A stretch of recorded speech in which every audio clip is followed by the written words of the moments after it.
বাংলাদেশের ক্ষেত্রে সাংবাদিকতা একটি শোষণমূলক শিল্পে পরিণত হয়েছে বলে মন্তব্য করেছে অন্তর্বর্তীকালীন সরকারের প্রধান উপদেষ্টার প্রেস সচিব শফিকুল আলম। তিনি বলেন, সাংবাদিকতা এখন বাংলাদেশে এক ধরনের শোষণমূলক শিল্পে পরিণত হয়েছে। এই ঈদে জামা জুতো অ্যাকসেসরিজের ডিসকাউন্ট। সাংবাদিকদের রক্ত কিভাবে চুষে খাওয়া যায় সেটা করা হচ্ছে। বছরের পর বছর চাকরি করলে বেতন দেয় না। সাংবাদিকদের বেতন বাড়ানোর জন্য নতুন করে একটি মুভমেন্ট করা উচিত।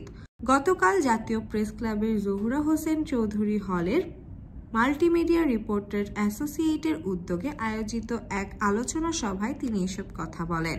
শফিকুল আলম বলেন, আমরা চাই প্রত্যেক সাংবাদিক যেন ভালো বেতন পায়, মিনিমাম যাতে একটি ফ্লোর থাকে। বাংলাদেশের সকল সাংবাদিকদের জন্য একটা ফ্লোর বেতন থাকতে হবে, একটা মিনিমাম বেসিক থাকতে হবে। এটা 30,000 অথবা 40,000ই হোক, এর নিচে নামা যাবে না। এর নিচে যে দেবে সেই পত্রিকা বন্ধ করে দেওয়া হবে।